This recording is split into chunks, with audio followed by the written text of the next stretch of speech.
ស្វាគមន៍មកកាន់ Flash News អន្តរជាតិ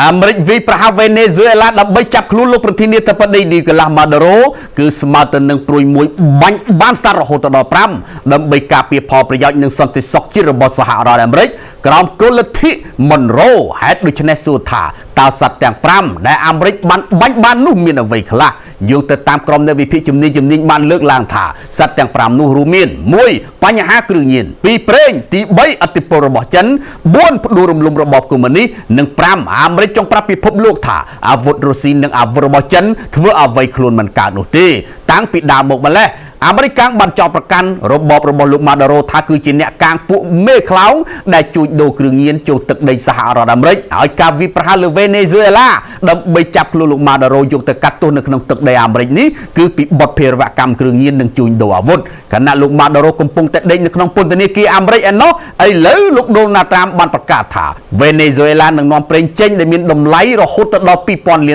នមកកាន់ទឹកដីអាមេរិកនៅក្នុងកិច្ចព្រមព្រៀងជាមួយនឹងទីក្រុង Washington វេណេស៊ុយអេឡានឹងប្រគល់ប្រេងរោងទណ្ឌកម្មចន្លោះពី30ទៅ50 លានបារ៉ែលមកឲ្យអាមេរិកវិញហើយប្រេងទាំងនេះនឹងលក់តាមតម្លៃទីផ្សារហើយលុយទាំងនោះនឹងគ្រប់គ្រងដោយខ្ញុំដោយផ្ទាល់នៅក្នុងនាមជាប្រធានាធិបតីអាមេរិកដើម្បីធានាថាវាត្រូវបានប្រើប្រាស់ដើម្បីបម្រើដល់ផលប្រយោជន៍របស់ពលរដ្ឋវេណេស៊ុយអេឡានិងអាមេរិកនេះគឺជាសំណេររបស់លោកដូណាល់ត្រាំនៅលើបណ្ដាញទំនាក់ទំនងសង្គមលោកដូណាល់ត្រាំបានប្រកាសបើកភ្លើងខៀវឲ្យក្រុមហ៊ុនប្រេងអាមេរិកចូលទៅរកស៊ីបូមប្រេងនៅវេណេស៊ុយអេឡាឡើងវិញផងដែរហើយបើវេណេស៊ុយអេឡាមិនសហការអាចនឹងមានអន្តរាគមន៍យោធាបន្តទៀតសត្វដែលអាមេរិកបាញ់បានមួយទៀតនោះគឺបំបាក់ឥទ្ធិពលរបស់ចិនតាំងពីឆ្នាំ2007មកធនាគារអភិវឌ្ឍចិនបានចាក់លុយចន្លោះពី50ទៅ60ពាន់លានដុល្លារនៅក្នុងកិច្ចព្រមព្រៀងនានាជាមួយនឹងវេណេស៊ុយអេឡានៅក្នុងកម្ចីដែលវេណេស៊ុយអេឡាត្រូវបង់មកវិញជាប្រេងឆៅដើម្បីជាធ្នូកម្ចីនៅក្នុងប្រទេសវេណេស៊ុយអេឡាតែមួយគត់គឺស្មើទៅនឹង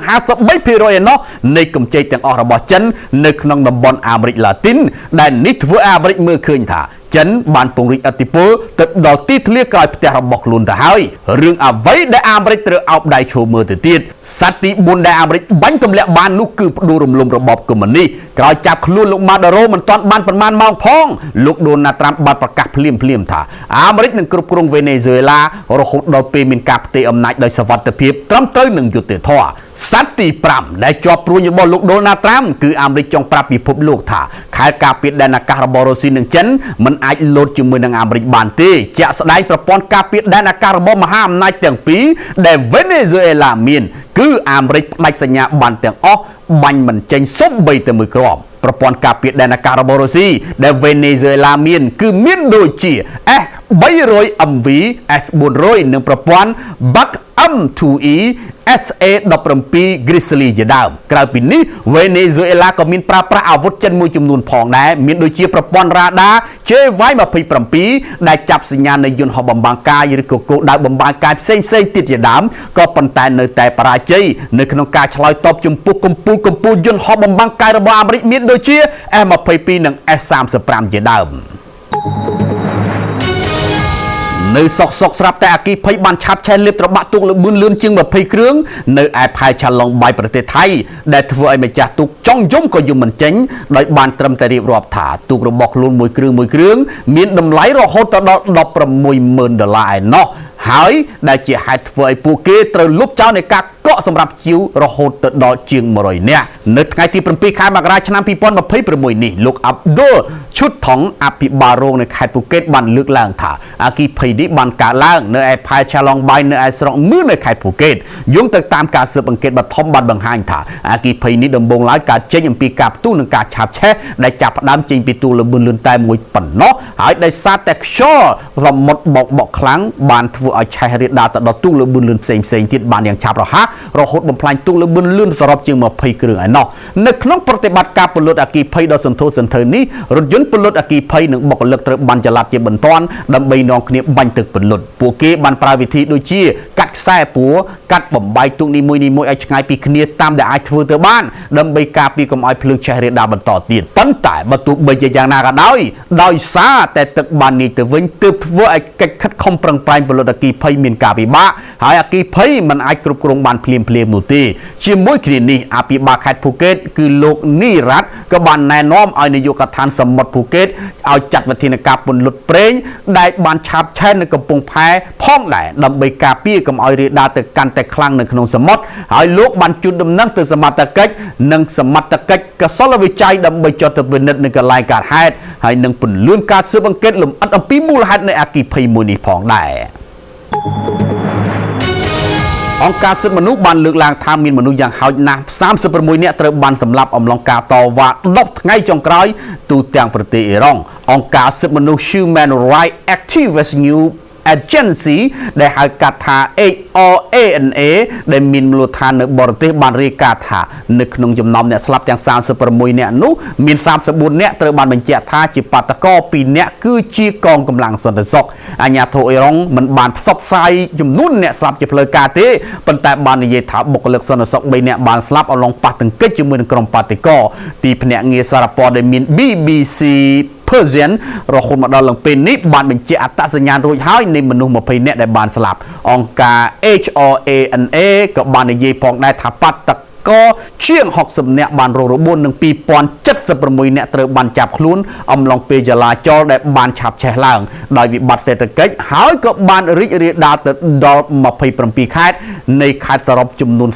31ការតវ៉ានេះចាប់ផ្ដើមនៅថ្ងៃទី28ខែធ្នូនៅពេលដែលម្ចាស់ហាងនានាបានដើរតាមផ្លូវនិងដងផ្លូវនានានៃរដ្ឋធានីតេរ៉ង់ដើម្បីសម្ដែងការខឹងសម្បារចំពោះការធ្លាក់ចុះយ៉ាងខ្លាំងនៃតម្លៃរូបិយប័ណ្ណអេរ៉ង់ធៀបទៅនឹងប្រាក់ដុល្លារអាមេរិកនៅលើទីផ្សារ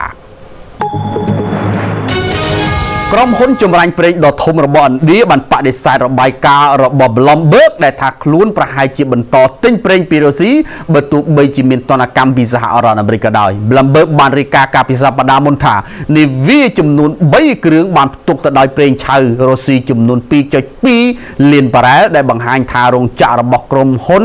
Reland Industry Co Ltd នៅឆ្នេរសមុទ្រភាគខាងលិចរបស់ប្រទេសឥណ្ឌាគឺគោលដៅដែលត្រូវទៅបន្ទាប់ពីក្រុមហ៊ុនចម្រាញ់ប្រេងដ៏ធំមួយនេះបានចាប់ផ្ដើមទិញប្រេងឡើងវិញសម្រាប់ផលិតកម្មនៅក្នុងស្រុកក្រុមហ៊ុន Reland បានលើកឡើងនៅក្នុងសេចក្តីថ្លែងការណ៍មួយថារបាយការណ៍នេះគឺមិនពិតទាស់ទេសោះហើយថារោងចក្រចម្រាញ់ប្រេង Jemnager របស់ខ្លួនមិនបានទទួលប្រេងពីរុស្ស៊ីទេនៅក្នុងរយៈពេលប្រហែលជា3សប្តាហ៍ចុងក្រោយនេះសូមបញ្ជាក់ថារដ្ឋាភិបាលអាមេរិកបានដាក់ទណ្ឌកម្មលើក្រុមហ៊ុនប្រេងរដ្ឋរុស្ស៊ីគឺ Rosneft និង Lukoil កាលពីចុងខែតុលាឆ្នាំមុនដោយនិយាយថាវិធានការនេះគឺមានគោលបំណងបង្កើនសម្ពាធទៅលើវិស័យថាមពលរបស់រុស្ស៊ីជុំវិញចំនួននៅអ៊ុយក្រែនព្រិលធ្លាក់យ៉ាងខ្លាំងនិងលក្ខណៈអាកាសធាតុត្រជាក់បានបណ្ដាលឲ្យមានការរំខានទៅដល់ការធ្វើដំណើរទូទាំងទ្វីបអឺរ៉ុបរហូតមានសេចក្តីរាយការណ៍ថាមានមនុស្ស6នាក់បានស្លាប់នៅក្នុងឧបទ្ទវហេតុទាក់ទងទៅនឹងអាកាសធាតុនៅទ្វីបមួយនេះនៅក្នុងចំណោមអ្នកបាត់បង់ជីវិតទាំង6នាក់មានមនុស្ស5នាក់បានស្លាប់នៅក្នុងតំបន់2ដាច់ដោយឡែកពីគ្នានៃប្រទេសបារាំងដោយសារតែលក្ខខណ្ឌអាកាសធាតុអាក្រក់មិនអំណោយផលដល់ការបើកបរខណៈស្ត្រីម្នាក់ទៀតបានស្លាប់នៅក្នុងរដ្ឋធានី